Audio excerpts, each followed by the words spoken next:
Graça e paz do nosso Senhor e Salvador Jesus Cristo. Mais um devocional diário, mais um maná sendo trazido para você. Maná, o pão diário que eles recebiam ali no deserto, onde Deus os sustentava, e é isso que nós queremos, que você seja sustentado por essa palavra que você recebe diariamente para te ajudar, fortalecer, motivar, para que você possa ser exortado e crescer cada vez mais na graça e conhecimento do nosso Deus e Pai. Olha o que está escrito no livro de Gênesis, capítulo 37, versículo 19. E disseram uns aos outros: lá vem o sonhador.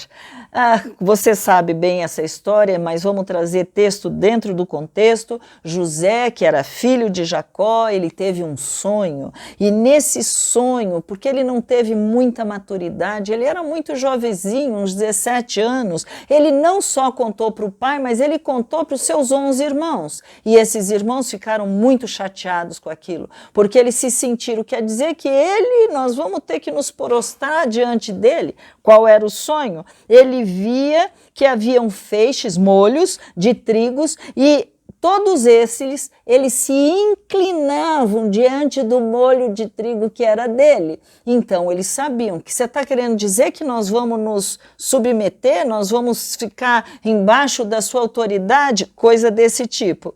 Os irmãos e mesmo o pai, eles reconheceram que aquilo ali se tratava de uma representação. Mas eles ficaram muito bravos, porque José já era tido pelo pai e pelos irmãos. O pai o amava demais, ele era filho da esposa amada, mas os irmãos, eles tinham ciúmes dele, justamente por causa desse amor que o pai tinha por ele. Então, eles ficaram muito chateados, e um belo dia, quando o pai pediu para que ele fosse ver onde estavam os irmãos, como estavam os gados que eles cuidavam, os irmãos, quando viram que José se aproximava, eles tiveram uma brilhante ideia. Vamos colocar dentro desse poço, aí aquilo não era o suficiente, já sei, vamos vender. Vamos ganhar algum proveito disso e vamos mandar que ele seja levado embora. E venderam justamente para uma caravana que estava indo para o Egito. Vocês conhecem, sabem que ali, mais além de toda a rejeição, abandono, tudo aquilo que ele passou, a raiva dos irmãos, ele é vendido como escravo e ele vai para a casa de Potifar, e ali a esposa tenta de todo jeito para dormir com ele. Por quê? Porque José, tudo que ele fazia e era bem sucedido. Deus era com ele, mesmo ele sendo um escravo.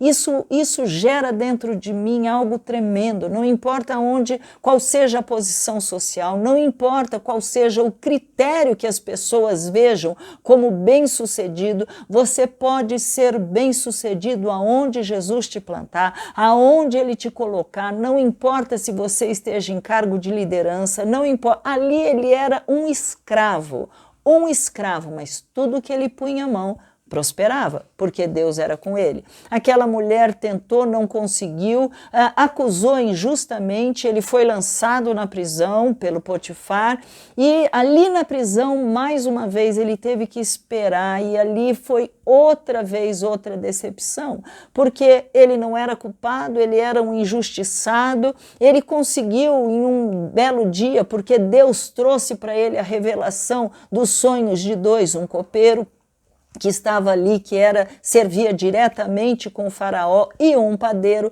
Ele tem a revelação e ele fala: olha, lembra de mim quando vocês estiverem diante de faraó, quando você estiver diante de faraó, porque eu estou aqui injustamente, né? Um seria condenado e ele, então, o outro voltaria às suas funções. Também ele esqueceu dele. Resumindo a história, passado algum tempo, Deus mesmo dá um sonho para Faraó, José é lembrado, ele vai lá, ele fala qual é a revelação do sonho, e aí então ele é chamado para ser o segundo naquele reinado. Ele assume um lugar de muita relevância, Os irmãos, num dia que teve fome por todo o local, foram até lá e se cumpre exatamente aquilo que Deus tinha dito que iria se cumprir. Raquel, por que você está querendo trazer tudo isso, essa meditação? Sabe, eu sei, principalmente como psicóloga, que nem todo sonho vem de Deus. Nem tudo aquilo que a gente sonha realmente vai se cumprir. Mas aí você vai falar, todos eles? Não, nem todos. E nós precisamos ter inclusive discernimento para saber aquilo que vem de Deus. Se vem de Deus, saber esperar o tempo de Deus. Quando é que Deus quer que se cumpra aquele propósito dele.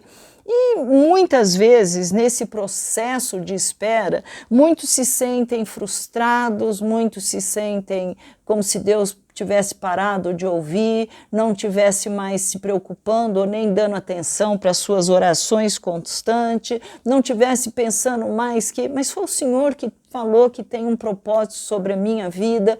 Tudo isso aí é coisa muito séria, porque o diabo pode usar essas situações que aos nossos olhos são totalmente erradas, como se foi uma injustiça demais. E aí a pergunta que fica é: você vai ouvir a voz da tua carne, do diabo, ou você vai continuar na dependência e esperando que Deus cumpra o que ele prometeu? A nossa parte é uma só. A nossa parte é uma só. Não importa o revés, não importa a situação, eu creio. Se Deus falou, ele vai cumprir. Se ele diz que eu sou mais que vencedor, eu sou mais que vencedor.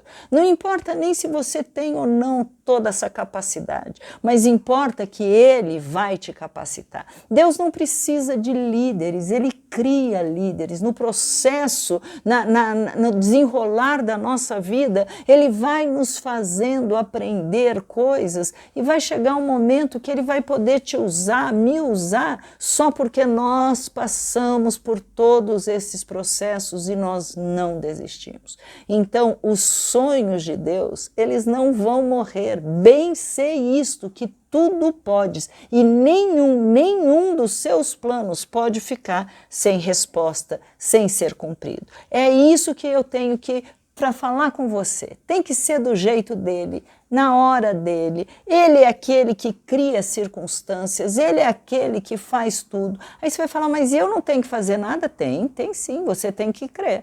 Você tem que ter paciência para esperar. Você tem que ter domínio próprio para não querer com as tuas próprias mãos resolver se vingar daqueles que te machucaram nesse processo. Você precisa perdoar. Tudo isso é a nossa parte, tudo isso vai nos fazer chegar mais perto de Deus. Mas tem a parte que só cabe a Deus e a outra que só cabe a nós. É isso que nós precisamos entender. O processo existe, o tempo está aí. O que ele vai fazer, eu não sei. Eu só vou dar conta do que ele tem, a promessa dele, os projetos dele para a minha vida. Eu não vou dar conta nem dos processos e dos projetos que ele tem para a vida do meu marido. Mas uma coisa eu sei, que se ele prometeu, ele é capaz de cumprir, ele é fiel para cumprir. Então, querido, não deixa o diabo roubar, não deixa o diabo te fazer azedar, não deixa o diabo falar, mas se você não tivesse feito, se você não tivesse falado, olha, já aconteceu, peça perdão a Deus, caminhe, vai para o alvo, o teu alvo agora é Cristo, o teu alvo é viver para agradar a este Deus maravilhoso.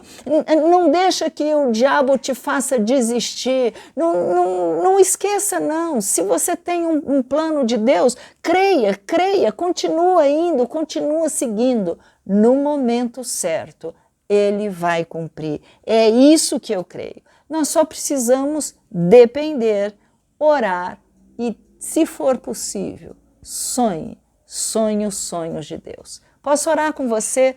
Pai amado e querido, é a tua palavra, ela sempre está escrita, Pai, para nos edificar, para nos exortar, trabalhar em nós, Pai, trabalhar no nosso caráter, no nosso pavio tão curto, no nosso estupim que às vezes, assim, por nada a gente já sai falando, gritando. Pai, perdoa-nos, Senhor, que a gente possa descansar no Senhor, na tua palavra, porque o Senhor é fiel, o Senhor é aquele que cumpre todas as coisas. Paizinho querido, vem nesse dia, vem nesta meditação, Pai.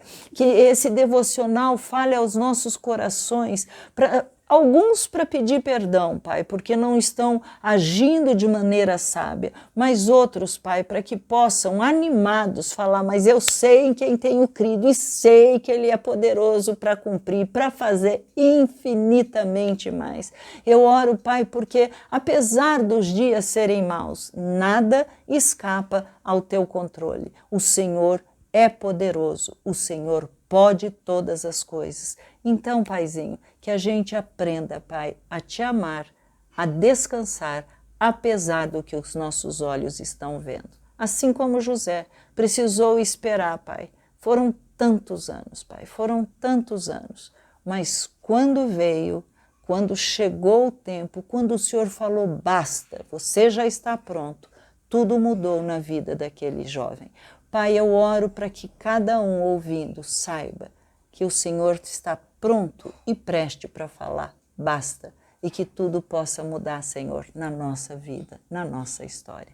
Em nome de Jesus eu oro e desde já te agradeço. Amém. Fiquem com Deus, lembrando sempre, você serve ao Príncipe da Paz, e essa paz é que deve controlar o teu coração, apesar de tudo que está acontecendo ao teu redor. Deus te abençoe. Você pode acompanhar todo o nosso conteúdo no Instagram, no YouTube e no Facebook. Deus te abençoe.